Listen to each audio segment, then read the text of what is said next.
ಪ್ರಿಯ ವಿದ್ಯಾರ್ಥಿಗಳೇ, ಕಾವ್ಯೇಶು ನಾಟಕಂ ರಮ್ಯಂ ಅಂತ ಸಂಸ್ಕೃತದ ಶ್ಲೋಕ ಇದೆ. ಕಾವ್ಯಗಳಲ್ಲಿ ನಾಟಕ ರಮ್ಯವಾದುದು ಅಂತಕ್ಕಂಥದ್ದು ಇದರ ಅರ್ಥ.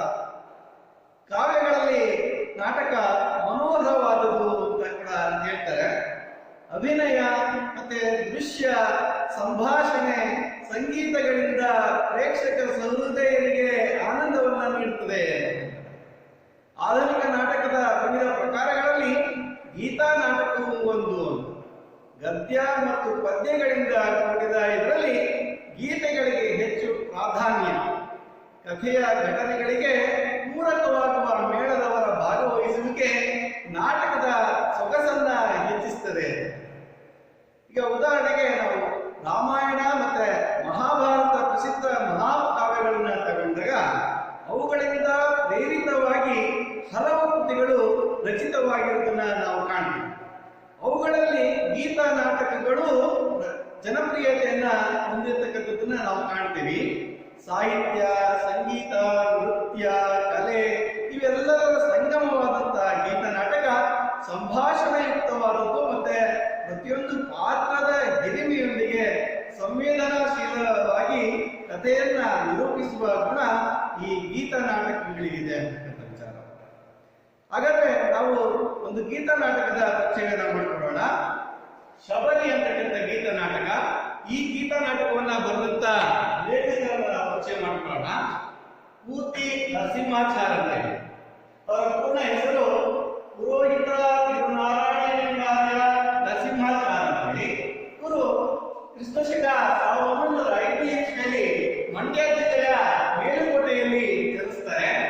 ಇವರು ಕನ್ನಡ ಭಾಷೆಗೆ ಸಲ್ಲಿಸಿದ ಸೇವೆಯನ್ನು ನಾವು ತಿಳ್ಕೊಳ್ಳೋದಾದ್ರೆ ಕನ್ನಡ ವಿಶ್ವಕೋಶದ ಭಾಷಾಂತರಕಾರರಾಗಿ ಮೈಸೂರು ವಿಶ್ವವಿದ್ಯಾಲಯದಲ್ಲಿ ಇಂಗ್ಲಿಷ್ ಕನ್ನಡ ನಿಘಂಟು ಸಂಪಾದಕರಾಗಿ ಇವರು ಸೇವೆಯನ್ನು ಸಲ್ಲಿಸಿರುವುದನ್ನು ನಾವು ಕಾಣ್ತೀವಿ. ಇವರು ಕನ್ನಡದ ನವೋದಯದ ಪ್ರಮುಖ ಕವಿಗಳಲ್ಲಿ ಒಬ್ಬರಾದಂತಹ ಪೂತಿ ನರಸಿಂಹಾಚಾರ್ಯ ಅವರು ಗೀತಾ ನಾಟಕ, ಕವಿತೆ, ಸಣ್ಣ ಕಥೆ ಮತ್ತೆ ಪ್ರಬಂಧ, ವಿಚಾರ ಸಾಹಿತ್ಯ ಮೊದಲಾದ ಪ್ರಕಾರಗಳಲ್ಲಿ ಸಾಹಿತ್ಯ ರಚಿಸಿದ್ದನ್ನ ನಾವು ಕಾಣ್ತೀವಿ. ಇವರು ಬರೆದಂತಹ ಪ್ರಮುಖ ಕೃತಿಗಳನ್ನ ನಾವು ತಿಳ್ಕೊಳ್ಳೋದಾದ್ರೆ ಅಹಲ್ಯೆ, ಗೋಕುಲ ನಿರ್ಗಮನ, ಶಬರಿ, ವಿಕಟಕ ವಿಜಯ, ಹಂಸದಮೇಂತಿ ಮತ್ತು ಇತರ ರೂಪಕಗಳು, ಹಣತೆ, ರಸ ಸರಸ್ವತಿ, ಗಣೇಶ ನಿರ್ಗಮನ, ಶಾರದಾ ಯಾಮಿನಿ, ಶ್ರೀಹರಿಚರಿತೆ ಇವು ಬರೆದಂತಹ ಪ್ರಮುಖ ಕೃತಿಗಳಾಗಿವೆ. ಇವರಿಗೆ ಸಂದಂತ ಪ್ರಶಸ್ತಿ ಪುರಸ್ಕಾರಗಳನ್ನು ನಾವು ತಿಳ್ಕೊಳ್ಳೋದಾದ್ರೆ ಕೇಂದ್ರ ಸಾಹಿತ್ಯ ಅಕಾಡೆಮಿ ಪ್ರಶಸ್ತಿಯನ್ನು ಕೂಡ ಪಡೆದಿದ್ದಾರೆ ಇವರು. ಮತ್ತೆ ಪದ್ಮ ಪ್ರಶಸ್ತಿಯನ್ನು ಪಡೆದಿದ್ದಾರೆ. ಮತ್ತೆ ಮೈಸೂರು ವಿಶ್ವವಿದ್ಯಾಲಯದ ಗೌರವ ಡಿಪ್ಲೊಮಾ ಲಿಟರೇಚರ್ ಎಂಬ ಪದವಿಯನ್ನು ಕೂಡ ಪಡೆದಿದ್ದಾರೆ. ಹಾಗಾದ್ರೆ ಇವರು ಅಧ್ಯಕ್ಷತೆಯನ್ನು ವಹಿಸಿದ್ರು. ಚಿಕ್ಕಮಗಳೂರಿನಲ್ಲಿ 1981ನೇ ಇಸ್ವಿಯಲ್ಲಿ ನಡೆದಂತಹ 53ನೇ ಅಖಿಲ ಭಾರತ ಕನ್ನಡ ಸಾಹಿತ್ಯ ಸಮ್ಮೇಳನದ ಅಧ್ಯಕ್ಷರು ಕೂಡ ಪೂತಿ ನರಸಿಂಹಾಚಾರ್ಯ ಆಗಿದ್ರು ಅಂತಕ್ಕಂಥದ್ದು ಹೆಮ್ಮೆಯ ವಿಚಾರ. ಹಾಗಾದ್ರೆ ಈ ಶಬರಿ ಎಂಬ ಗೀತ ನಾಟಕವನ್ನ ಪೂತಿ ನರಸಿಂಹಾಚಾರ್ಯ ಅವರು ರಚಿಸಿರ್ತಕ್ಕಂಥ ಈ ಶಬರಿ ಎಂಬ ಗೀತ ನಾಟಕವನ್ನ ಶ್ರೀರಂಗ ಅಂದ್ರೆ ರಂಗಾಚಾರ್ಯರು ಮತ್ತು ಕಸ್ತೂರಿ ಅಂದ್ರೆ ನಾರಾಯಣ ಕಸ್ತೂರಿ ಇವರು ಸಂಪಾದಿಸಿದ ಏಕಾಂಕ ನಾಟಕಗಳು ಎಂಬ ಕೃತಿಯಿಂದ ಆರಿಸಿಕೊಳ್ಳಲಾಗಿದೆ ಅನ್ನೋದನ್ನ ನಾವು ನೆನಪಿನಲ್ಲಿಟ್ಕೋಬೇಕಾಗುತ್ತೆ ಮಕ್ಕಳು. ಪ್ರಿಯ ವಿದ್ಯಾರ್ಥಿಗಳೇ, ನಾವು ರಾಮಾಯಣದ ಕಥೆಯನ್ನ ತಿಳ್ಕೋಬೇಕಪ್ಪ ಅಂದ್ರೆ ಅದರ ಪೂರ್ವ ಕಥೆಯನ್ನ ನಾವು ತಿಳ್ಕೋಬೇಕಾಗುತ್ತೆ. ಈ ಶಬರಿ ಗೀತ ನಾಟಕದ ಪೂರ್ವ ಕಥೆಯನ್ನ ನಾವು ಈಗ ತಿಳ್ಕೊಳ್ಳೋಣ. ರಾಮಾಯಣ ಮಹಾಕಾವ್ಯವು ಭಾರತೀಯರ ಪವಿತ್ರ ಗ್ರಂಥಗಳಲ್ಲಿ ಒಂದು ಅಂತಕ್ಕಂಥ ಒಂದು ವಿಚಾರವನ್ನ ನಾವು ತಿಳ್ಕೋಬೇಕು. ಮತ್ತೆ ಶ್ರೀರಾಮನ ಗುಣ ಸ್ವಭಾವಗಳ ಸೆಳೆತಕ್ಕೆ ಸಿಕ್ಕಿ ಅವನನ್ನು ಕಾಣುವುದೇ ಜೀವನದ ಏಕೈಕ ಗುರಿ ಎಂದು ಭಾವಿಸಿದ್ದ ಅಸಂಖ್ಯಾತ ಭಕ್ತರಲ್ಲಿ ಶಬರಿಯು ಒಬ್ಬಳು ಅಂತಕ್ಕಂಥದ್ದು. ಈಕೆ ಮತಂಗ ಋಷಿಯ ಆಶ್ರಮದಲ್ಲಿದ್ದವಳು. ಮತಂಗರು ದಿವ್ಯ ಲೋಕವನ್ನ ಸೇರಿದ ಬಳಿಕ ರಾಮಧ್ಯಾನದಲ್ಲಿ ತೊಡಗಿ ರಾಮನ ದರ್ಶನಕ್ಕಾಗಿ ಕಾದಿದ್ದಳು ಅಂತ. ಸೀತಾಪರಣದ ಅನಂತರ ಶೋಕತಪ್ತರಾದ ರಾಮ ಲಕ್ಷ್ಮಣರು ಸೀತೆಯನ್ನ ಹುಡುಕುತ್ತಿರುವಾಗ ತಪಸ್ವಿಯಾದ ಧನು ಎಂಬಾತನ ಸೂಚನೆಯಂತೆ ಮತಂಗಾಶ್ರಮವನ್ನ ಪ್ರವೇಶಿಸ್ತಾರೆ. ಅಲ್ಲಿ ಶ್ರೀರಾಮನ ಬರುವಿಕೆಗಾಗಿ ಕಾದು ಕಾದು ಕಾತರಿಸಿ ಮುಪ್ಪಾಗಿ ಭಕ್ತಿಯೇ ರೂಪುಗೊಂಡಂತೆ ಇದ್ದಂತಹ ಶಬರಿಯನ್ನ ದರ್ಶಿಸ್ತಾರೆ. ಮತ್ತೆ ತನ್ನ ಆರಾಧ್ಯ ದೈವ ಶ್ರೀರಾಮನನ್ನ ಕಂಡು ಆನಂದಿಸಿ ಧನ್ಯತೆಯ ಭಾವನೆಯಿಂದ ಮುಕ್ತಿಯನ್ನ ಬಯಸಿದ ಶಬರಿಗೆ ಶ್ರೀರಾಮನ ಮುಕ್ತಿಯನ್ನು ಕರುಣಿಸಿದ ಸಂದರ್ಭವೇ ಈ ಗೀತಾ ನಾಟಕ ಶಬರಿ ಅಂತಕ್ಕಂಥದ್ದು. ಇದನ್ನ ನಾವು ಈಗ ತಿಳ್ಕೊಳ್ಳೋಣ.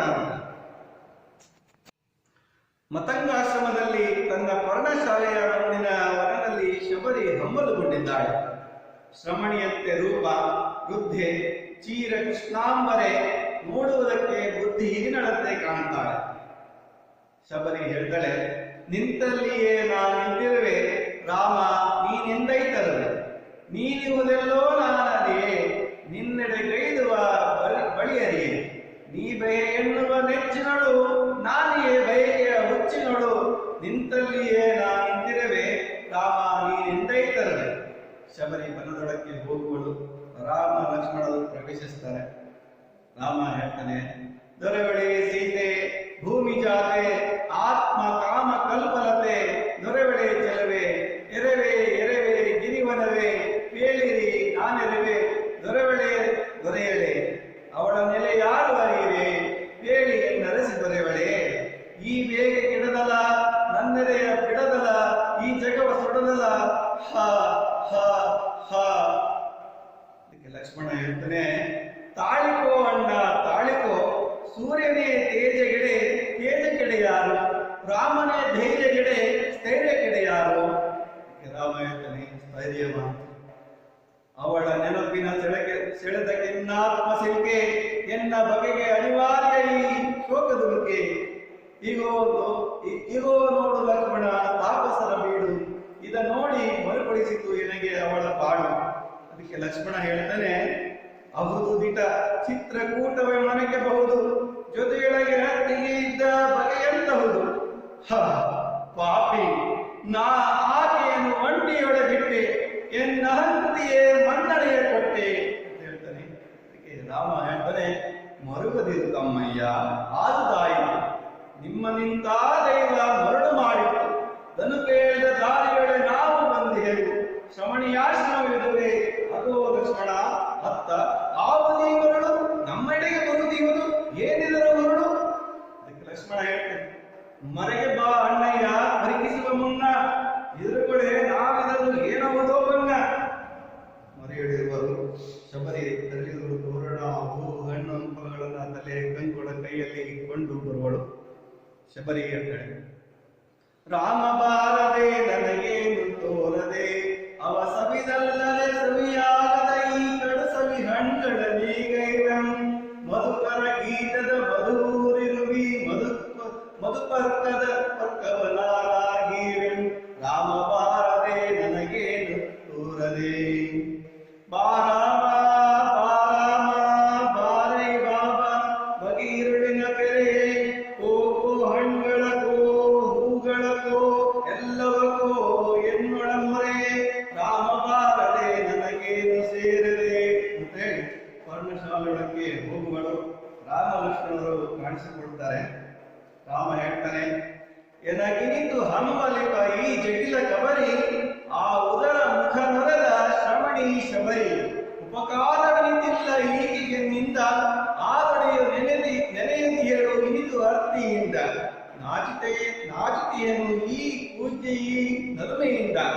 ಲಕ್ಷ್ಮಣ ಹೇಳ್ತಾರೆ, ನಿನ್ನ ನೋಡದೆ ಇಂದು ಮರುಳಾದ ಈ ಸಿದ್ಧೆ, ಇನ್ನು ನೋಡಿದ ಬಳಿಕ ಏನಪ್ಪಳೋ ಬುದ್ಧೆ. ರಾಮ ಹೇಳ್ತಾನೆ, ರೂಪಕ್ಕೂ ನಾಮ ಮಿಗಿಲಾತ್ಮ ಸುರಭಿಯದು, ಎನ್ನ ಕಾಣುತ್ತಲಿವಳ ಬೆರಗು ತಿಳಿಯುವುದು. ಲಕ್ಷ್ಮಣ ಹೇಳ್ತಾನೆ, ನಿತ್ಯ ನೋಡುತ್ತಲೇ ಏನೋ ಬೆರಗು ತಣಿಯದಿದೆ, ಪರಿಕಿಸುವ ಬಾಯಿರನ ಶ್ರಮಣಿಯಾಶ್ರಮದೇ. ರಾಮ ನಡೆ ಮುಂದೆ ಲಕ್ಷ್ಮಣ. ಅದಕ್ಕೆ ಲಕ್ಷ್ಮಣ ಹೇಳ್ತಾನೆ, ಇಂದು ನೀನೇ ಮುಂದೆ ನಾನಿರುವೆ ಹಿಂದೆ, ಮೊದಲ ದಿಟ್ಟಿಗೆ ನೀನು ಬಳಿಕ ನಾನು. ಇಬ್ಬರು ಹೊರಡ್ತಾರೆ. ಹೊರದರೆ ಎದ್ದು ವಿಶಾಲವಾದ ಶಬರಿ ಆಶ್ರಮವನ್ನ ಹೋಗುವುದು. ಅಲ್ಲಿ ದೂರದಲ್ಲಿ ಹಿರಿಬಲಿಗೆ ವೇದಿ ಇದೆ. ಅದರ ಸುತ್ತ ಆಶ್ರಮದ ವೃದ್ಧರು ಅಲಂಕರಿಸಿ ಹೋದ ಹೂವು ಇನ್ನೂ ಮಾಡಲಾಗಿದೆ. ವೇದಿಯಲ್ಲಿ ಅಕ್ಕಿ ಹೊಗೆಯಾಡುತ್ತಿದೆ. ಶಬರಿ ಹಿಂದೆ ರಾಮನಿಗೆಂದು ಆರಿಸಿ ತಂದ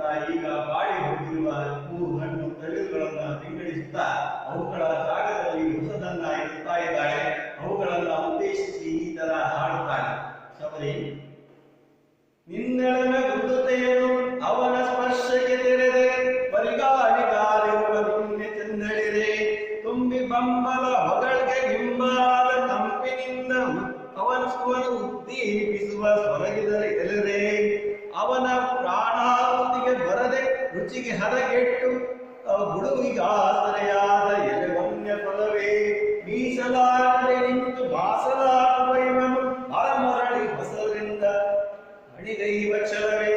ಮಾಲೆಯನ್ನ ಕಟ್ಟುತ್ತಾ ಹೇಳ್ತಾರೆ, ಎಂದು ಕಾಮೆನ ರಾಮನ ಎಂದು ಕಾಮೆನ ದಶರಥನ ಪುತ್ರನಂತೆ ಸಾಧು ಜನರ ಮಿತ್ರನಂತೆ ಧೀರ ಶೂರ ವೀರ ಗಂಭೀರ ಸದ್ಗುಣ ಸಾರನಂತೆ ಎಂದು ಕಾಮೆನ ರಾಮನ ಎಂದು ಕಾಮೆನ ಅಂಜುವಂತೆ ಎಲ್ಲ ಹಿಡಿದು ಬರುವನಂತೆ ಆದೊಡೆ ಬರು ಸೌಮ್ಯದಂತೆ ಹಸುಳೆಯಂತೆ ಕಾಮನಂತೆ ಎಂದು ಕಾಮೆನ ರಾಮನ ಎಂದು ಕಾಮೆನ ಅರಸುತನವ ದೊರೆದನಂತೆ ತವಸಿತನವ ಕೊಂಡನಂತೆ ಎಂದು ಕಾಮೆನ ರಾಮನ ಎಂದು ಕಾಮೆನ ತಮ್ಮನೊಡನೆ ಬನಕ್ಕೆ ಬರಲು ಮನದಿ ಭಯವೇ ಇಲ್ಲವಂತೆ ಎಂದು ಕಾಮೆನ ರಾಮನ ಎಂದು ಕಾಮೆನ ಕೆಟ್ಟ ಕನಸಿನಿರುಳ ತಡೆದ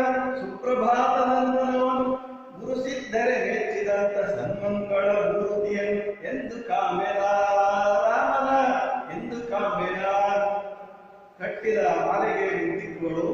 ಅದಕ್ಕೆ ರಾಮ ಹೇಳ್ತಾರೆ, ತಾಯಿ ದಾರಿಗರಿಗೆ ಬೀಡಿಲ್ಲಿ ದೊರಕುವುದೇ ಅಂತ. ಇದಿಷ್ಟು ಇವತ್ತಿನ ಪಾಠ. ಈ ಪಾಠವನ್ನ ನಾವು ಸಾರಾಂಶವನ್ನ ತಿಳಿಯೋಣ. ಮತಂಗಾಶ್ರಮದಲ್ಲಿ ತನ್ನ ಪರ್ಣಶಾಲೆಯ ಮುಂದಿನ ವನದಲ್ಲಿ ಶಬರಿ ಹಮ್ಮಲುಗೊಂಡಿದ್ದಾಳೆ. ರಾಮನ ಬರುವಿಕೆಗಾಗಿ ಕಾತರಿಸ್ತಾ ಇದ್ದಾಳೆ. ಈ ಶಬರಿ ಅಂದ್ರೆ ಶಬರನ ಮಗಳು ಅಂತೇಳಿ ಮತಂಗ ಋಷಿಯ ಶಿಷ್ಯೆಯಾಗಿದ್ದಂಥವಳು. ಅಲ್ಲಿ ಮತಂಗ ಋಷಿಗಳ ಆಶ್ರಮದಲ್ಲಿ ಇದ್ದುದರಿಂದ ಈಕೆಗೆ ಅವರ ಶಿಷ್ಯ ಪಟ್ಟ ಬಂತು ಅಂತಕ್ಕಂಥದ್ದು. ಈ ರಾಮನ ಬರುವಿಕೆಗಾಗಿ ಕಾದು ಕಾದು ಕಾತರಿಸ್ತಾ ಇದ್ದಾಳೆ. ಶ್ರಮಣಿಯಂತೆ ರೂಪ ಇದೆ. ಶ್ರಮಣಿ ಅಂದ್ರೆ ಇಲ್ಲಿ ತಪಸ್ವಿನಿ ಅಂತೇಳಿ.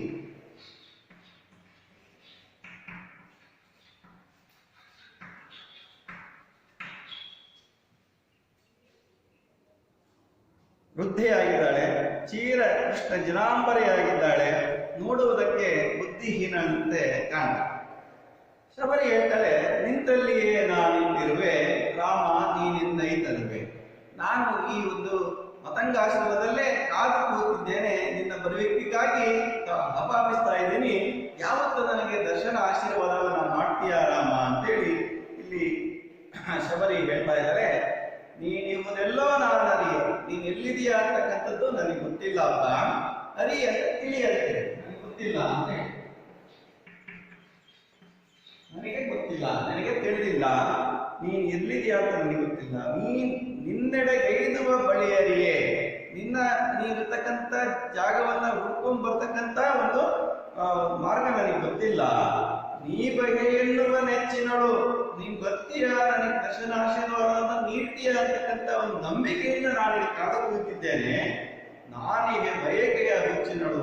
ಆ ಬಯಕೆ, ಆ ಹಂಬಲ, ನನ್ನ ಆ ಒಂದು ಹಂಬಲದಿಂದಲೇ ಇಷ್ಟು ದಿನ ನಾನು ಈ ಪ್ರಾಣವನ್ನ ಗಟ್ಟಿಯಾಗಿ ಇಟ್ಕೊಂಡಿದ್ದೀನಿ. ನಿನ್ನ ದರ್ಶನವನ್ನ ಮಾಡಬೇಕು, ಆಶೀರ್ವಾದವನ್ನ ಪಡಿಬೇಕು ಅಂತೇಳಿ ಇದೀನಿ ಅಂತ ಹೇಳ್ತಾರೆ.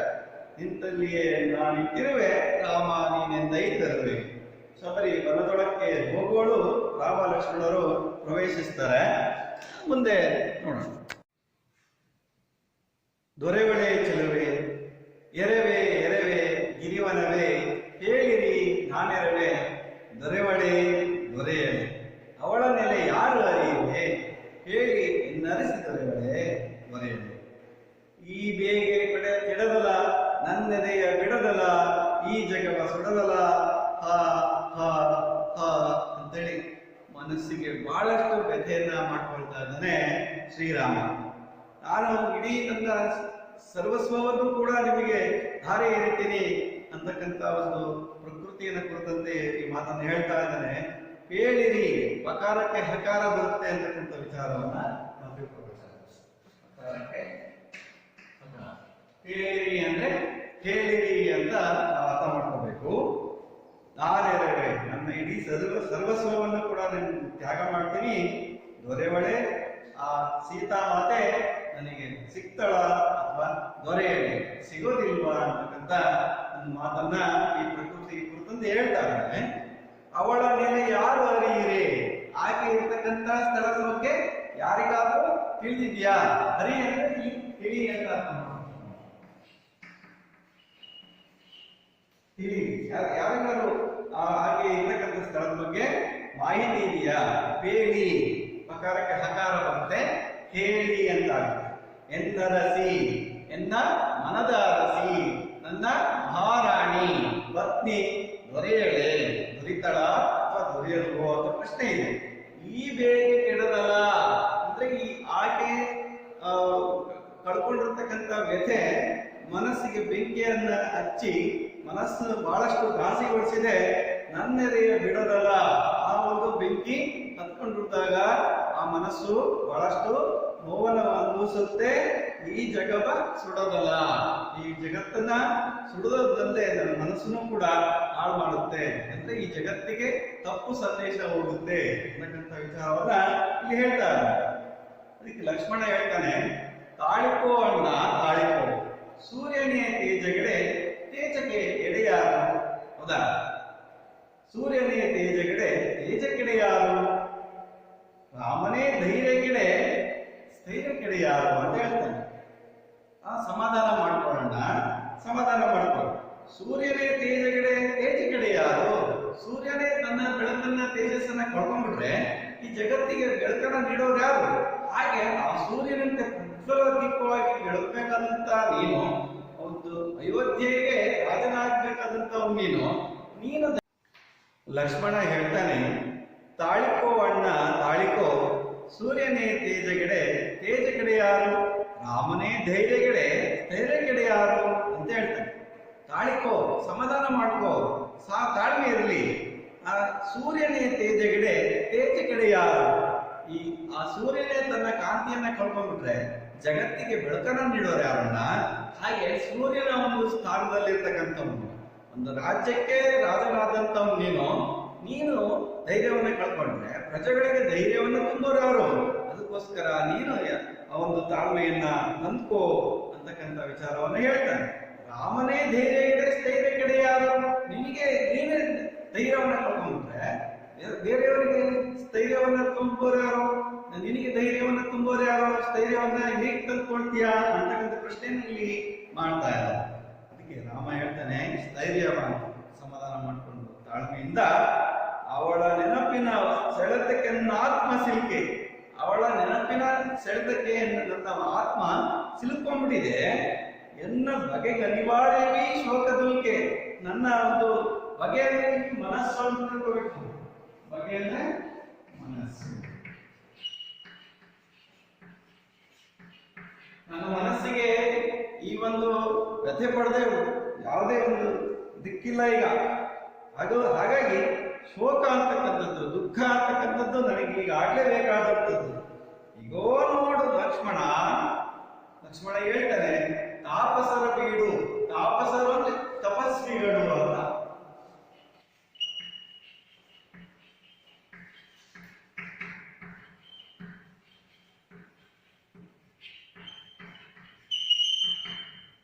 ಬೀಡು ಆಶ್ರಮ, ತಪಸ್ವಿಗಳ ಆಶ್ರಮ ಅಂತಕ್ಕಂಥದ್ದನ್ನ ಇಲ್ಲಿ ಲಕ್ಷ್ಮಣ ತೋರಿಸ್ತಾ ಇದ್ದಾರೆ. ಇದ ನೋಡಿ ಮರುಕಳಿಸಿತು ಎನಗೆ ಅವಳ ಪಾಡು. ಈ ಒಂದು ತಪಸ್ವಿಗಳ ಆಶ್ರಮವನ್ನು ನೋಡಿದಾಗ ಆಕೆ ನಮ್ಮ ಜೊತೆಗೆ ಚಿತ್ರಕೂಟದಲ್ಲಿದ್ದಂತ ಒಂದು ನೆನಪು ನನಗೆ ಬರ್ತಾ ಇದೆ ಅಂತ ರಾಮ ನೆನಪು ಮಾಡ್ಕೊಳ್ತಾ ಇದ್ದಾನೆ. ಅದಕ್ಕೆ ಲಕ್ಷ್ಮಣ ಹೇಳ್ತಾನೆ, ಅಹುದು ದಿಟ ಚಿತ್ರಕೂಟವೇ ಮನೆಗೆ ಬಹುದು, ಜೊತೆಯೊಳಗೆ ಅತ್ತಿಗೆ ಇದ್ದ ಬಗೆಯಂತಹುದು. ನಾ ಆಕೆಯನ್ನು ಒಂಟಿಯೊಳೆ ಬಿಟ್ಟೆ, ಎನ್ನ ಹತ್ತಿಯೇ ಮನ್ನಣೆಯ ಕೊಟ್ಟೆ ಅಂತ ಬಹಳಷ್ಟು ಗತೆ ಮಾಡ್ಕೊಳ್ತಾನೆ ಲಕ್ಷ್ಮಣ. ನೋಡಿ, ಹೌದು ಅಂದ್ರೆ ಹೌದು, ನನಗೂ ಕೂಡ ಆ ಒಂದು ತಪಸ್ಸುಗಳ ಆಶ್ರಮದಲ್ಲಿ ಅತ್ತಿಗೆ ಜೊತೆಗೆ ಅತ್ತಿಗೆ ಜೊತೆಗೆ ನಾನಿದ್ದದ್ದು ನೆನಪು ಬರ್ತಾ ಇದೆ. ಆ ಚಿತ್ರಕೂಟ ನನಗೆ ನೆನಪು ಬರ್ತಾ ಇದೆ. ಆ ಚಿತ್ರಕೂಟ ಅಂದ್ರೆ ಏನಂತ ನಾವು ತಿಳ್ಕೊಳ್ಳೋಣ. ಒಂದು ಪರ್ವತ, ಚಿತ್ರಕೂಟ ಅಂದ್ರೆ ಒಂದು ಪರ್ವತ. ಆ ಉತ್ತರ ಭಾರತದ ವಯೋಷ್ಣಿ ನದಿಯ ಪಕ್ಕದಲ್ಲಿದೆ ಇದು. ಶ್ರೀರಾಮನು ಸೀತಾ ಲಕ್ಷ್ಮಣರೊಂದಿಗೆ ಅರಣ್ಯವಾಸಕ್ಕೆ ಹೊರಟಾಗ ಮೊದಲು ಇಲ್ಲಿ ಆಶ್ರಮವನ್ನ ಕಟ್ಟಿಕೊಂಡಿದ್ದ ಅಂತಕ್ಕಂಥದ್ದು. ಭರತನು ಶ್ರೀರಾಮನನ್ನ ಭೇಟಿಯಾಗಿ ಆತನ ಪಾದಕೆಗಳನ್ನ ಇಲ್ಲಿ ಪಡೆದನು ಅಂತಕ್ಕಂಥ ಒಂದು ಪ್ರತೀತಿ ಇದೆ. ಆ ಒಂದು ಚಿತ್ರಕೂಟದ ನೆನಪನ್ನ ಇಲ್ಲಿ ಲಕ್ಷ್ಮಣ ಮಾಡ್ಕೊಳ್ತಾ ಇದ್ದಾನೆ. ಜೊತೆಯೊಳಗೆ ಅತ್ತಿಗೆ ಇದ್ದ ಬಗೆಯಂತಹುದು ಆ ಒಂದು ರೀತಿ ಬಹಳಷ್ಟು ನನಗೆ ತಾಯಿಯ ಒಂದು ಸ್ಥಾನವನ್ನ ಕೊಟ್ಟದಂತ ಒಂದು ಸೀತಾ ಮಾತೆಯ ನೆನಪು ನನಗೆ ಬರ್ತಾ ಇದೆ. ಪಾಪಿ ನಾನೇ ಈ ಒಂದು ಸೀತಾ ಮಾತೆಯ ಈ ಒಂದು ಸ್ಥಿತಿಗೆ ಕಾರಣನಾದೆ. ಯಾಕಪ್ಪ ಅಂದ್ರೆ ಆಕೆಯನ್ನು ಒಂಟಿಯೊಳೆ ಬಿಟ್ಟೆ. ನಾನು ಆಕೆಯನ್ನ ಒಂಟಿಯಲ್ಲಿ ಬಿಟ್ಟದ್ದು ನನ್ನ ತಪ್ಪಾಯ್ತು. ನನ್ನ ಒಂದು ಅಹಂಕಾರಕ್ಕೆ ತಕ್ಕದಾದಂತಹ ಶಾಸ್ತಿ ಆಯ್ತು. ಅದಕ್ಕೋಸ್ಕರ ಅಹಂಕಾರದಿಂದ ನಾನು ಆ ಅಣ್ಣನ ಮಾತನ್ನ ಕೇಳಿ ಅತ್ತಿಗೆ ಜೊತೆಗಿದ್ದಿದ್ರೆ ಈ ಒಂದು ಅನಾಹುತ ಆಗ್ತಾ ಇರಲಿಲ್ಲ. ಅಣ್ಣ ಕೂಗಿದ ಅಂತ ಹೇಳಿ ನಾನು ಅಣ್ಣನನ್ನ ಒಂದು ಉಳಿಸ್ಬೇಕು, ಅಣ್ಣನ ಕಾಪಾಡಬೇಕು ಅನ್ನೋ ದೃಷ್ಟಿಯಿಂದ ಹೋದೆ. ಆದ್ರೆ ಅತ್ತಿಗೆಯ ಒಂದು ರಕ್ಷಣೆಯನ್ನ ಮಾಡ್ತಕ್ಕಂಥ ಕರ್ತವ್ಯವನ್ನು ನಾನು ಮಾಡಬೇಕಾಗಿತ್ತು. ನನ್ನ ಅಹಂಕಾರವೇ ಈ ಒಂದು ಸ್ಥಿತಿಗೆ ಕಾರಣ ಆಯಿತು ಅಂತಕ್ಕಂಥ ವಿಚಾರವನ್ನ ಲಕ್ಷ್ಮಣ ಬಹಳಷ್ಟು ವ್ಯತೆಯ ರೀತಿಯಲ್ಲಿ ಹೇಳ್ತಾ ಇದ್ದಾನೆ. ಅದಕ್ಕೆ ರಾಮ ಹೇಳ್ತಾನೆ, ಮರುಗದಿರು ತಮ್ಮಯ್ಯ ಆದದಾಯಿತು. ಮರುಗ್ಬೇಡ ಆದದಾಯ್ತು ಬಿಡಪ್ಪ. ಮತ್ತೆ ವಾಪಸ್ ಬರುತ್ತಾ ಅದು ಆ ಒಂದು ಪ್ರಸಂಗ ಅಂದ್ರೆ ಕೆಟ್ಟ ಮೇಲೆ ಬುದ್ಧಿ ಬಂತು ಅಂತಕ್ಕಂಥ ರೀತಿಯಲ್ಲಿ ಈ ಒಂದು ಸ್ಥಿತಿಯಲ್ಲಿ ಇದೀವಿ ನಾವೀಗ. ನಿಮ್ಮನಿಂದ ದೈವ ಮರಳು ಮಾಡಿತ್ತು. ಆ ದೈವ ಆ ಒಂದು ರಾವಣ ಆ ಒಂದು ಜಿಂಕೆ ಒಂದು ದೇಶದಲ್ಲಿ ಬಂದು ಅವನು ಒಂದು ನಮ್ಮನ್ನ ಮರಳು ಮಾಡ್ದ. ಮಾರೀಚನ ಒಂದು ಜೊತೆ ಕೂಡಿ ನಮ್ಮನ್ನ ಮರಳು ಮಾಡ್ದ. ಹಾಗಾಗಿ ಇದ್ರ ಬೇಡ, ಧನು ಬೇಡ ದಾರಿ ವೇಳೆ ನಾವು ಬಂದಿಹೇವು. ಧನು ಎಂಬ ರಾಕ್ಷಸ ಅವನು ಧನು ಅಂತಕ್ಕಂಥ ವಿಚಾರವನ್ನ ನೀವು ಹೇಳ್ತಾ ಇದ್ದಾರೆ. ಇಲ್ಲಿ ಧನು ಅಂದ್ರೆ ಏನಂತ ತಿಳ್ಕೊಂಡ್ಬಿಡೋಣ. ದಂಡಕಾರಣ್ಯದಲ್ಲಿ ವಾಸ ಮಾಡುತ್ತಿದ್ದ ಕಬಂಧ ಎಂಬ ಹೆಸರಿನ ರಾಕ್ಷಸ ಇವನು. ಹಿಂದಣ ಜನ್ಮದಲ್ಲಿ ವಿಶ್ವಾವಸು ಎಂಬ ಗಂಧರ್ವನಾಗಿದ್ದ ಈತ ಸ್ಥೂಲಶರನೆಂಬ ಮುನಿಯನ್ನ ಅಪಮಾನಿಸಿದ್ರಿಂದ ರಾಕ್ಷಸನಾಗಿ ಜನಿಸ್ತಾನೆ. ಒಮ್ಮೆ ಇಂದ್ರನ ವಜ್ರಾಯದ ಪ್ರಹಾರದಿಂದ ಇವನ ಮುಖ ಕುಸಿದು ಹೊಟ್ಟೆಯೊಳಗೆ ಸೇರ್ಕೊಂಡ್ಬಿಡುತ್ತೆ. ಹಾಗಾಗಿ ಈತನಿಗೆ ಉದರ ಮುಖ ಎಂಬ ಹೆಸರು ಬರುತ್ತೆ. ಮತ್ತೆ ರಾಮ ಲಕ್ಷ್ಮಣರಿಂದ ಈತನಿಗೆ ಶಾಪ ವಿಮೋಚನೆಯಾಗುತ್ತೆ. ಶಬರಿಯ ವೃತ್ತಾಂತವನ್ನ ರಾಮನಿಗೆ ತಿಳಿಸಿದ ಈತ ಸುಗ್ರೀವನಲ್ಲಿ ಸಖ್ಯ ಮಾಡಿ ಸೀತೆಯನ್ನ ಮರಳಿ ಪಡೆಯಬಹುದು ಎಂಬ ಸಲಹೆಯನ್ನ ನೀಡುತ್ತಾನೆ. ಇವನೇ ಧನು ಅಂತಕ್ಕಂಥವನು. ಆ ಧನು ಹೇಳಿರ್ತಕ್ಕಂಥ ಹೇಳಿದ ಅಂದ್ರೆ ಹೇಳಿದ ಅಕಾರಕ್ಕೆ ಅಕಾರ ಬರುತ್ತೆ. ಧನು ಹೇಳಿರುವ ದಾರಿಗಳೇ ನಾವು ಬಂದಿದ್ದೇವೆ. ಆ ಹೇಳಿದಂತ ದಾರಿಯಲ್ಲಿ ನಾವು ಬಂದಿದ್ದೀವಿ, ಆ ಮಾರ್ಗದಲ್ಲೇ ಇದ್ದೀವಿ. ಇನ್ನೇನು ಸೀತಾ ಮಾತೆ ನಮಗೆ ದೊರೆತಕ್ಕಂತ ವಿಶ್ವಾಸ ಇದೆ. ಶ್ರಮಣಿ ಆಶ್ರಮವಿದ್ರೆ ಅಲ್ಲಿ ಮುಂದೆ ಮತಂಗಾಶ್ರಮ ಸಿಗುತ್ತೆ ಅಂತ ಅವನು ಹೇಳಿದ್ದಲ್ಲ ಧನು. ಅದೇ ರೀತಿಯ ಆ ದಾರಿಯಲ್ಲಿ ಬಂದಿದ್ದೀವಿ. ಇದು ಮತಂಗಾಶ್ರಮ, ಹಾಗಾಗಿ ನಾವು ಆ ದಾರಿಯಲ್ಲಿದ್ದೀವಿ. ಶ್ರಮಣಿ ಅಂದ್ರೆ ತಪಸ್ವಿನಿ ಅಂತೇಳಿ. ಅಗೋ ಲಕ್ಷ್ಮಣ ಅರ್ಥ ಯಾವುದೀ ಮರಳು, ಯಾವುದೋ ಒಂದು ಮರಳು ಬರ್ತಾ ಇದೆಯಲ್ಲ ನಮ್ಮೆಡೆಗೆ ಬರುತ್ತಿರುವುದು ಏನಿದರ ಮರಳು. ಇದರ ಸಾರಾಂಶ ಏನು, ಮುಂದೆ ಏನು ಅನಾಹುತ ಆಗ್ಬೋದು ಅಂತಕ್ಕಂಥ ಒಂದು ವಿಚಾರವನ್ನು ಹೇಳ್ತಾನೆ. ಲಕ್ಷ್ಮಣ ಹೇಳ್ತಾನೆ, ಮರೆಗೆ ಬಾ ಅಣ್ಣಯ್ಯ, ಹೊರಗಿಸುವ ಮುನ್ನ ಅಂದ್ರೆ ನಮಗೆ ತೊಂದರೆ ಆದ್ರೂ ಆಗ್ಬೋದು. ಅದಕ್ಕೋಸ್ಕರ ಇದರ ನಾವಿದನ್ನು ಏನೋ ಬಣ್ಣ ಅಂದ್ರೆ ಈ ಒಂದು ಸನ್ನಿವೇಶವನ್ನ ನಾವು ಯಾವ ರೀತಿ ಅಂದ್ರೆ ಎದುರಿಸ್ಬೇಕಾಗುತ್ತೆ ಗೊತ್ತಿಲ್ಲ ಅಂತೇಳಿ ಲಕ್ಷ್ಮಣ ಹೇಳ್ತಾನೆ. ಇಬ್ರು ಏನ್ ಮಾಡ್ತಾರೆ ಅಂದ್ರೆ ಮರೆ ಎಳೆಯುತ್ತಾರೆ. ಶಬರಿ ತಳಿರು ಹೂ ಹಣ್ಣು ಹಂಪಲುಗಳನ್ನ ತಲೆ ಕಣ್ಕುಳ ಕೈಯಲ್ಲಿ ಕೊಂಡು ಬರೋಳು. ನೋಡಿ, ಶಬರಿ ಹೇಳ್ತಾಳೆ, ರಾಮ ಬಾರದೆ ನನಗೇನು ತೋರದೆ, ಅವ ಸವಿದಲ್ಲದ ಸವಿಯಾಟದೆ ಈ ಸವಿ ಕಣ್ಗಳಲ್ಲಿ ದೇವೆಂಬಂತ ಹಾಡಿದ್ರು. ರಾಮನ ದರ್ಶನ ಆಗದೆ ನನಗೆ ಬೇರೆ ಏನು ಜಗತ್ತೇ ಬೇಕಾಗಿಲ್ಲ. ಆ ರಾವಣ ದರ್ಶನ ಒಂದೇ ನನ್ನ ಭಾಗ್ಯಕ್ಕೆ ಇರ್ತಕ್ಕಂಥದ್ದು ಅಂತಕ್ಕಂಥ ಒಂದು ಸಂಕಲ್ಪ ಆಗ್ಯದು. ಅವ ಸವಿದಲ್ಲದ ಸವಿಯಾಗದ ಈ ಕಡು ಸವಿ ಹಣ್ಣುಗಳನ್ನು ಹೀಗೆ ಮಾಡ್ತಾರೆ. ಅವ ಅವನು ತಿಂದೇ ಇರ್ತಕ್ಕಂಥ ಹಣ್ಣು ರುಚಿಯಾಗಿ ಇರೋದಿಲ್ಲ. ಅವನು ತಿಂದೇ ಇರ್ತಕ್ಕಂಥ ಈ ಹಣ್ಣುಗಳನ್ನ ನಾನು ಏನ್ ಮಾಡ್ಲಿ ಅಂತಕ್ಕಂಥ ಬಹಳಷ್ಟು ಪರಿತಾಪವನ್ನು ವ್ಯಕ್ತಪಡಿಸ್ತಾ ಇದ್ದಾಳೆ. ಮಧುಕರ ಗೀತದ ಮಧುಕೂರಿರುವಿ ಅಂದ್ರೆ ಜೇನಿನ ಸವಿಯಿಂದ ಕೂಡಿರ್ತಕ್ಕಂಥ ಆ ಒಂದು ಪರಿಮಳದಿಂದ ಕೂಡಿರ್ತಕ್ಕಂಥ ಮಧುಪರ್ಕವ ನಾನಾರ್ಗೀವೆ. ಈ ಜೇನಿನಂತಹ ಒಂದು ರುಚಿಯಾದಂತಹ ಹಣ್ಣನ್ನ ನಾನು ಮತ್ತಾರಿಗೂ ನೀಡಕ್ ಸಾಧ್ಯ ಇಲ್ಲ. ನಾಮ ಬಾರದೆ ನನಗೇನು ತೋರದೆ ಅಂತಕ್ಕಂಥ ಒಂದು ಪರಿತಾಪವನ್ನು ವ್ಯಕ್ತಪಡಿಸ್ತಾ ಇದ್ದಾರೆ. ಬಾರಾಮ ಬಾರಾಮ ಬಾರೈ ಬಾಬಾ ಬಗೆ ಇರುಳಿನ ಬೇರೆಯೇ. ನೋಡಿ, ಬಾ ನೀನು ನನ್ನ ಒಂದು ಕತ್ತಲೆಯಿಂದ ಹೊರದೋಡ್ತೇನೆ ಅಂದ್ರೆ ಈ ಕತ್ತಲೆಯನ್ನು ಹೊಡೆದೋಡ್ಸೋದಕ್ಕೆ ಈ ಚಂದ್ರ ಹೇಗೆ ಬರ್ತಾನೋ ಹಾಗೆ ನನ್ನ ಮನಸ್ಸಿಗೆ ನೀನು ರಾಮಚಂದ್ರ ನೀನು ನನ್ನ ಒಂದು ಬರಿದಾಗಿರ್ತಕ್ಕಂಥ ಕತ್ತಲಾಗಿರ್ತಕ್ಕಂಥ ಬಾಳನ್ನ ಬೆಳಕಾಗಿಸಲು ಬಾ ಅಂತ ಇಲ್ಲಿ ಶಬರಿ ಹೇಳೋದನ್ನ ನಾವು ಕೇಳಿಸ್ಕೋಬಹುದು. ಓಕೋ ಹಣ್ಣುಗಳಕೋ ಹೂಗಳಕೋ, ಹಣ್ಣು ಹೂ ಎಲ್ಲವೂ ಹೂವಿನ ಹಾರ ಮಾಡ್ತಾ ಇದ್ದಾರೆ. ಪ್ರತಿದಿನ ಮಾಲೆಯನ್ನ ಕಟ್ಟತಕ್ಕಂಥ ಕೆಲಸವನ್ನ ಮಾಡ್ತಾ ಇದ್ದಾಳೆ. ಪ್ರತಿದಿನ ಒಂದಲ್ಲಿ ಹೋಗಿ ಹಣ್ಣುಗಳನ್ನ ರುಚಿಭರಿತವಾದಂತಹ ಹಣ್ಣುಗಳನ್ನ ಕಿತ್ತು ತರ್ತಕ್ಕಂಥ ಕೆಲಸವನ್ನ ಮಾಡ್ತಾ ಇದ್ದಾರೆ. ಪ್ರತಿದಿನ ಮಾಡ್ತಾ ಇದ್ದಾರೆ. ಎಲ್ಲವಕ್ಕೂ ಇದೆಲ್ಲ ನಿನಗೋಸ್ಕರ ನಾನು ಸಂಗ್ರಹಿಸಿ ಇಟ್ಟಿದ್ದೀನಿ. ನೀನು ಇವತ್ತು ಬರ್ತೀಯ, ನಾಳೆ ಬರ್ತೀಯ ಅಂತೇಳಿ ಎನ್ನೊಳಮೊರೆಯೇ ರಾಮ ಬಾರದೆ ನನಗೇನು ಸೇರದೆ, ನನ್ನ ಈ ಮೊರೆಯನ್ನಾದ್ರೂ ಕೇಳಿ ಬರ್ತೀಯಲ್ಲಪ್ಪ, ಇವತ್ತು ಬರ್ತೀಯಲ್ವಾ ಅಂತ ಆಕೆ ರಾಮನ ಕುರಿತು ಹೇಳ್ತಿದ್ದಾರೆ. ಪರ್ಣಶಾಲೆಯವರೆಗೆ ಹೋಗುವಳು, ರಾಮ ಲಕ್ಷ್ಮಣರು ಕಾಣಿಸಿಕೊಳ್ತಾರೆ.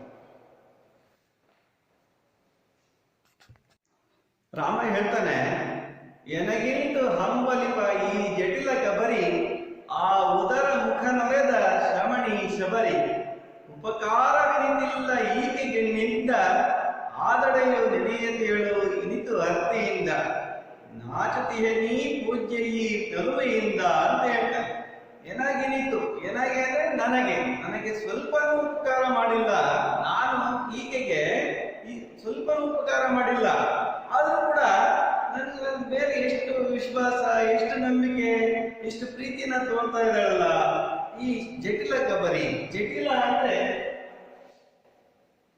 ಜಡೆಯಾಕಾರದ ಕುರುಗುಳ್ಳವಳು, ಜಟಿಲ ಜಡೆಯಾಕಾರ, ಕಬರಿ ಅಂದ್ರೆ ಕುರುಗುವ. ಜಡೆಯಾಕಾರದ ಕುರುಗುಳ್ಳವಳು ಯಾರು ಅಂದ್ರೆ ಶಬರಿ. ಇದು ಬಹುವ್ರೀ ಸಮಾಸಕ್ಕೆ ಉದಾಹರಣೆ.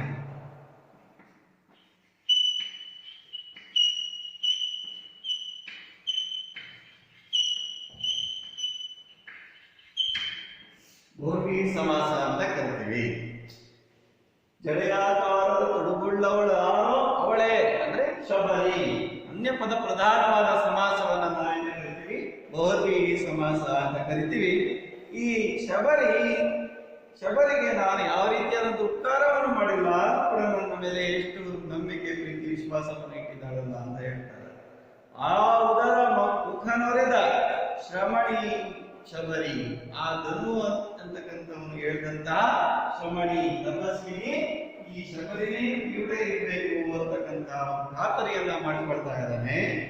ಉಪಕಾರ ಇಲ್ಲ ಈಕೆಗೆ ನಿಂದ, ನಾನು ಈಕೆಗೆ ಯಾವುದೇ ರೀತಿಯಾದ ಉಪಕಾರವನ್ನು ಮಾಡಿಲ್ಲ, ಆದಡೆಯು ನೆನೆಯಿತೆಯಳು ಇನಿತು ಅರ್ತಿಯಿಂದ, ಇಷ್ಟೊಂದು ಭಕ್ತಿಯಿಂದ ವಿಧೇಯತೆಯಿಂದ ನನ್ನನ್ನು ನೆನೀತಾ ಇದ್ದಾಳಲ್ಲ, ನೆನ್ಪು ಮಾಡ್ಕೊಳ್ತಾ ಇದ್ದಾಳಲ್ಲ ಅಂತೇಳಿ. ನಾಚಿತೆಯೇ ಪೂಜ್ಯ ಈ ನಲುಮೆಯಿಂದ, ಈಕೆಯ ಈ ರೀತಿಯಾದಂತ ಗೌರವ ಭಾವನೆಯಿಂದ ನನಗೆ ನಾಚಿಕೆ ಆಗ್ತಾ ಇದೆ ಅಂತೇಳಿ ರಾಮ ಬಹಳಷ್ಟು ವಿನಯದಿಂದ, ಮುಜುಗರದಿಂದ ಒಂದು ಮಾತನ್ನ ಹೇಳ್ತಾ ಇದ್ದಾನೆ. ಲಕ್ಷ್ಮಣ ಹೇಳ್ತಾನೆ, ನಿನ್ನ ನೋಡದೆ ಇಂದು ಮರುಳಾದ ಈ ಸಿದ್ಧೆ, ನಿನ್ನ ನೋಡಿದ ಬಳಿಕ ಏನಪ್ಪಡೋದೆ, ನಿನ್ನ ನೋಡದೆ ಇಷ್ಟೊಂದು ನಿಮಗೆ ಮೇಲೆ ಗೌರವ, ಭಕ್ತಿ, ನಂಬಿಕೆ ನೀಡಿದ್ದಾಳೆ, ನೋಡಿದ ಮೇಲೆ ಎಷ್ಟು ಇನ್ನೂ ಬಹಳಷ್ಟು ಮನಸ್ಸಿಗೆ ಖುಷಿ ಪಡ್ತಾಳೆ, ನಿನಗೆ ಎಷ್ಟು ಹುಟ್ಟುತ್ತಾಳೆ ಅಂತಕ್ಕಂಥದ್ದು ಬಹಳಷ್ಟು ವಿಚಾರವನ್ನು ಹೇಳ್ತಾ ಇದ್ದಾನೆ. ಅದಕ್ಕೆ ರಾಮ ಹೇಳ್ತಾನೆ, ರೂಪಕ್ಕೂ ನಾಮ ಮಿಗಿಲಾತ್ಮ ಸುರಭಿಯದು, ಎನ್ನ ಕಾಣದಲ್ಲಿ ಒಳ ಬೆರಗು ತಿಳಿಯುವುದು. ಆಕೆ ವೃದ್ಧಿಯಾದ ಆ ದೇಹ ಮುಪ್ಪಾಗಿರುವುದು ಆಕೆಯ ಭಕ್ತಿಗೆ ಮುಪ್ಪಾಗಲು ಸಾಧ್ಯ ಇಲ್ಲ. ನನ್ನ ಕಾಣುತ್ತಲೇ ನನ್ನ ನೋಡಿದ ತಕ್ಷಣ ಆಕೆಯ ಬೆರಗು, ಆಕೆಯ ಒಂದು ಆಶ್ಚರ್ಯ ಒಂದು ಬಗೆ ಇರುತ್ತೆ ಅಂತಕ್ಕಂಥ ವಿಚಾರ ಹೇಳ್ತೀನಿ. ಲಕ್ಷ್ಮಣ ಹೇಳ್ತಾನಂತೆ, ನಿತ್ಯ ನೋಡುತ್ತಲೇ ಏನೋ ಬೆರಗು ತಣ್ಣಗೆದ್ದಿದೆ. ನಾನು ದಿನ ನಿತ್ಯ ಅಣ್ಣನ ಜೊತೆಗೇ ಇದ್ದೀನಿ. ನಾನು ದೇಹ ಎಂದಾಗಿರ್ಬೋದು, ಆ ಮನಸ್ಸು, ಆ ಹೃದಯ ಎಲ್ಲ ಒಂದಾಗಿದೆ. ಆ ರೀತಿಯಾಗಿ ಕುದುರ್ತಿದ್ದ ನಾವು ಇನ್ನೂ ನಿನ್ನನ್ನು ನೋಡ್ತಾನೆ ಇರಬೇಕು ಅಂತ ಭಾವನೆ ಇದೆ. ಒರಿಕಿಸುವ ಬಾ ಇದನ್ನು ಶ್ರಮಣೀಯ ಆಶ್ರಮದೆ, ಅಂದ್ರೆ ಇದನ್ನ ಪರೀಕ್ಷೆ ಮಾಡೋಣ, ಇದನ್ನ ಕಾದ್ ನೋಡೋಣ. ಈ ಶ್ರಮಣಿ ಈ ತಪಸ್ವಿನಿ ಎಷ್ಟು ಭಾವಕ್ಕೆ ಒಳಗಾಗ್ತಾಳೆ ಅಂತಕ್ಕಂಥದ್ದನ್ನು ನೋಡೋಣ ಅಂತ ಹೇಳ್ತಾರೆ. ರಾಮ ಹೇಳ್ತಾನೆ, ನಡೆ ಮುಂದೆ ಲಕ್ಷ್ಮಣ. ಅದಕ್ಕೆ ಲಕ್ಷ್ಮಣ ಹೇಳ್ತಾನೆ, ಇಂದ ನೀನೇ ಮುಂದೆ, ನಾನಿರುವೆ ಹಿಂದೆ. ನೀನೇ ಫಸ್ಟ್ ಮೊದಲು ಹೋಗ್ಬೇಕಾಗಿರೋದು, ಮೊದಲ ದಿಟ್ಟಿಗೆ ನೀನು, ಮೊದಲ ಆ ಶಬರಿಗೆ ಕಾಣಿಸ್ಕೊಳ್ಬೇಕಾದಂತ ವ್ಯಕ್ತಿ ನೀನು. ದಿಟ್ಟಿ ದೃಷ್ಟಿ ಅಂತ, ದಿಟ್ಟಿ ದೃಷ್ಟಿ ಸತ್ಸಮ ಅನುಭವಗಳು ಅಂತೇಳಿ ಮೊದಲು ಆಕೆ ಕಣ್ಣಿಗೆ ಕಾಣಿಸ್ಕೋಬೇಕಾದಂತ ವ್ಯಕ್ತಿ ನೀನು. ಹಾಗಾಗಿ ನೀನು ಮುಂದೋಗು, ನಾನು ಹಿಂದೆ ಇರ್ತೀನಿ ಅಂತ ಹೇಳ್ತಾರೆ. ಇಬ್ರು ಹೊರಡ್ತಾರೆ. ಒಳಗಡೆ ಎದ್ದು ವಿಶಾಲವಾದ ಶಬರಿಯ ಆಶ್ರಮವನ್ನ ತೋರುವುದು. ಅಲ್ಲಿ ದೂರದಲ್ಲಿ ಹಿಂಬದಿಗೆ ವೇದಿ ಇದೆ. ಅದರ ಸುತ್ತ ಆಶ್ರಮದ ಸಿದ್ಧರು ಅಲಂಕರಿಸಿ ಹೋದ ಹೂವು ಇನ್ನೂ ಬಾಡದಂತಿದೆ. ವೇದಿಯಲ್ಲಿ ಅಗ್ನಿ ಹೊಗೆಯಾಡುತ್ತಿದೆ. ಶಬರಿ ನಿನ್ನೆ ರಾಮನಿಗೆಂದು ಆರಿಸಿ ತಂದು ಈಗ ಬಾಡಿ ಹೋಗಿರುವ ಹೂ ಹಣ್ಣು ತಳಿರುಗಳನ್ನ ವಿಂಗಡಿಸುತ್ತಾ ಅವುಗಳ ಜಾಗದಲ್ಲಿ ಹೊಸದನ್ನು ಇಡುತ್ತಾ ಇದ್ದಾಳೆ. ಅವುಗಳನ್ನು ಉದ್ದೇಶಿಸಿ ಈ ತರ ಹಾಡ್ತಾಳೆ. ಶಬರಿ ಹೇಳ್ತಾಳೆ, ನಿನ್ನೆಳವೆ ಮೃದುತೆಯನು ಅವನ ಸ್ಪರ್ಶಕ್ಕೆ ತೆರೆದೆ. ಅಂದ್ರೆ ಎಳವಿ ಅಂದ್ರೆ ಆ ಒಂದು ಎಳೆಯಾದಂತಹ ಬಹಳಷ್ಟು ಹೊಸದಾದಂತಹ ಹೂಗಳನ್ನ ಬಿಡಿಸ್ಕೊಂಡ್ ಬಂದಿದ್ದಾಳೆ, ಎತ್ಕೊಂಡ್ ಬಂದಿದ್ದಾಳೆ. ಅವನ ಸ್ಪರ್ಶ ಅಂದ್ರೆ ಈ ಒಂದು ಹೂವಿನ ಮೃದುತನದ ರೀತಿಯಲ್ಲಿ ಆ ಒಂದು ರಾಮನ ಮನಸ್ಸು ಕೂಡ ಇದೆ, ಮೃದುವಾಗಿದೆ. ಅವನ ಒಂದು ಪಾದ ಸ್ಪರ್ಶಕ್ಕೆ ಎಡೆ ಮಾಡ್ಕೊಡ್ತಿದ್ದೀನಿ. ಬರಿಗಾಳಿಗಾರಿರುವ ನಿನ್ನೆ ಚಂದಳಿರೆ. ಅಂದ್ರೆ ತಳಿರು ತೋರಣವನ್ನು ನಾವು ಸಮಾರಂಭಗಳಲ್ಲಿ, ಹಬ್ಬ ಹರಿದಿನಗಳಲ್ಲಿ ಕಟ್ಟೋದನ್ನ ಕಾಣ್ತೀವಿ. ಹಾಗೆ ರಾಮನ ಬರುವಿಗಾಗಿ ತಳಿರು ತೋರಣಗಳನ್ನ ಕಟ್ಟಿದ್ದಾಳೆ. ಆ ಒಂದು ತೋರಣ ಗಾಳಿಗೆ ಹಾರಿದವೆ ಅಂತಕ್ಕಂಥ ಒಂದು ವಿಚಾರವನ್ನ ಹೇಳ್ತಾ ಇದ್ದಾಳೆ.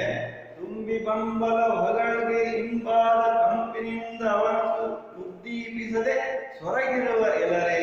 ನೋಡಿ, ಇಲ್ಲಿ ಆ ಒಂದು ಎಲ್ಲರೂ ಅಂದ್ರೆ ಗಾಳಿ, ಆ ಗಾಳಿಗೆ ಆ ಒಂದು ಪ್ರಚೋದಿಸ್ತಕ್ಕಂಥ ಒಂದು ಕಂಪಿನಿಂದ ಕೂಡಿರ್ತಕ್ಕಂತಹ ಆ ಒಂದು ಹೂವು ಬಾಡಿ ಹೋಗಿದ್ದಾವೆ. ಅವನ್ನ ಎತ್ತಿಟ್ಟು ಮತ್ತೆ ಹೊಸದನ್ನ ಇಡ್ತಕ್ಕಂತ ಒಂದು ವಿಚಾರವನ್ನು ಹೇಳ್ತಾರೆ. ಅವನ ಪ್ರಾಣಾಹುತಿಗೆ ಬರದೆ ರುಚಿ ಅದಕ್ಕಿಟ್ಟು ಹುಡುಗಿ ಆಸರೆಯಾದಂತಹ ಎಲೆ ವನ್ಯ ಫಲವೇ. ಆ ಒಂದು ರಾಮ ಸವಿಯದೆ ಈ ಹುಡುವಿಗೆ ಆಸರೆಯಾಗಿ ಹುಡುಬಿದ್ದು ಹಾಳಾಗಿರ್ತಕ್ಕಂಥ ಅನ್ಯ ಫಲವೇ. ಆ ಒಂದು ಕಾಡಿನಲ್ಲಿ ಸಿಗ್ತಕ್ಕಂಥ ಆ ಹಣ್ಣುಗಳನ್ನ ಅಂತ ಹೇಳ್ತಿದ್ದಾಳೆ. ಮೀಸಲಾಗದೆ ಇಂದು ಮಾಸಲಾಗುವ ಇವನು. ಅಂದ್ರೆ ರಾಮನು ಸ್ವೀಕರಿಸದೆ ಹಾಳಾಗಿರ್ತಕ್ಕಂಥ ಈ ಹಣ್ಣು ಮತ್ತೆ ಹೂವುಗಳನ್ನ ಇಲ್ಲಿ ಆಕೆ ಬೇರ್ಪಡಿಸ್ತಾ ಇದ್ದಾಳೆ, ಎಸಿತಾ ಇದ್ದಾಳೆ.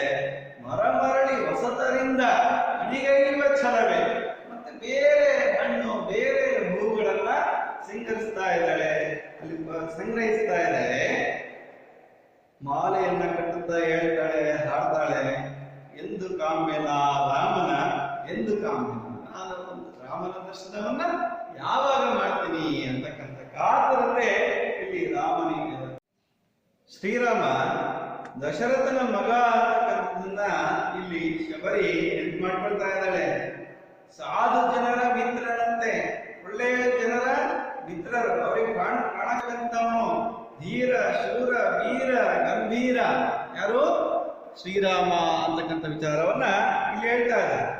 ಗಂಭೀರ ಸದ್ಗುಣ ಸಾರನಂತೆ ಅವನನ್ನ ಎಲ್ಲಿ ಕಾಣ್ತೀನಿ ಅಂತಕ್ಕಂಥದ್ದು ಹೇಳ್ತಿದ್ದಾಳೆ. ಅಂಜಿಸುವವರು ಅಂಜುವಂತೆ, ಯಾರಾದ್ರೂ ಶ್ರೀರಾಮನ ಎದುರಿಸೋದಕ್ಕೆ ಬಂದ್ರೆ ಅವರನ್ನ ಎದುರಿಸ್ತಕ್ಕಂಥ ಚಾತುರ್ಯ, ಆ ಒಂದು ಧೈರ್ಯ ಸಾಹಸ ಶ್ರೀರಾಮನಲ್ಲಿಟ್ಟು ಬಿಲ್ಲ ಹಿಡಿದು ಬರುವನಂತೆ. ಆ ಶ್ರೀರಾಮನು ಯಾವಾಗ್ಲೂ ಬಿಲ್ಲನ್ನ ಧರಿಸಿರ್ತಾನೆ ಅಂತಕ್ಕಂಥದ್ದು ಪ್ರತೀತಿ. ಆದೊಡೆ ಬಲು ಸೌಮ್ಯನಂತೆ. ನೋಡಿ, ರಾಮಾಯಣದ ಸಾತ್ವಿಕೋಕಿಲ ಸತ್ವಗುಣಗಳನ್ನ ತಿಳಿಸ್ತಕ್ಕಂಥದ್ದು ರಾಮಾಯಣದ ಒಂದು ಉದ್ದೇಶ. ಹಾಗಾಗಿ ಆ ಶ್ರೀರಾಮನ ಸೌಮ್ಯ ಗುಣವನ್ನ ಇಲ್ಲಿ ತಿಳಿತಾ ಇದ್ದಾರೆ ಪ್ರತಿ ನರಸಿಂಹಾಚಾರ್ಯರು. ಹಸುಳೆಯಂತೆ ಕಾಮನಂತೆ, ಮಗುವಿನಂತ ಮನಸ್ಸುಳ್ಳವನು ಯಾರಪ್ಪ ಅಂದ್ರೆ ಶ್ರೀರಾಮ ಎಂದು ಕಾಣ್ತೀನಿ. ಅದನ್ನ ಯಾತರ ದರ್ಶನ ಆಗುತ್ತೆ ನನಗೆ. ಅರಸುತನವ ತೊರೆದನಂತೆ, ಅಂದ್ರೆ ಸಾಮ್ರಾಜ್ಯದ ರಾಜನ ಪದವಿಯನ್ನ ಬಿಟ್ಟು ವನವಾಸಕ್ಕೆ ಹೋದಂತೆ, ತಪಸ್ಸಿತನವ ಕೊಂಡನಂತೆ, ತಪಸ್ವಿಯಂತೆ ನಾರುಣಿಯನ್ನ ಉಟ್ಕೊಂಡಂತೆ, ತಮ್ಮನೊಡನೆ ಮನೆಗೆ ಬರಲು ಮನದಿ ಬರೆಯವೇ ಇಲ್ಲವಂತೆ.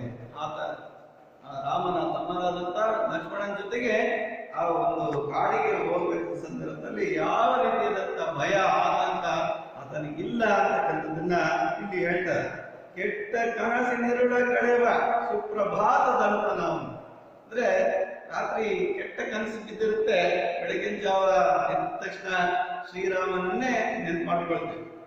ಏನಂತ, ಕೌಸಲ್ಯ ಸುಪ್ರಜ ರಾಮ ಪೂರ್ವ ಸಂಧ್ಯಾ ಪ್ರವರ್ತತೆ ಅಂತೇಳಿ ನಾವು ಶ್ಲೋಕವನ್ನ ಕೇಳಿರ್ತೀವಿ.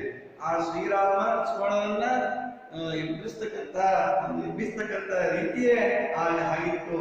ಗುರು ಸಿದ್ಧರ ಮೆಚ್ಚಿದಂತ ಸನ್ಮಂಗಳ ಮೂರ್ತಿಯ ಗುರು ಸಿದ್ಧರ ಆ ವಾಲ್ಮೀಕಿ ಮಹರ್ಷಿಗಳು ಹೇಳ್ತಾರೆ ಇಲ್ಲಿ, ಅವರ ವಶಿಷ್ಠ ಮಹರ್ಷಿಗಳು ಯಾವ ರೀತಿಯಾದಂತಹ ಒಂದು ಸಂಸ್ಕಾರವನ್ನು ನೀಡಿದ್ರು. ವಿಶ್ವಾಮಿತ್ರ ಮಹರ್ಷಿಗಳು ಕೂಡ ಆ ಶ್ರೀರಾಮನನ್ನ ಮೆಚ್ಚಿಕೊಂಡಿದ್ರು ಅಂತಕ್ಕಂಥ ವಿಚಾರ. ಪ್ರಿಯ ವಿದ್ಯಾರ್ಥಿಗಳೇ, ಇಂದಿನ ಪಾಠದ ಬಗ್ಗೆ ಕೆಲವೊಂದು ಗೃಹ ಪಾಠವನ್ನ ನೋಡೋಣ.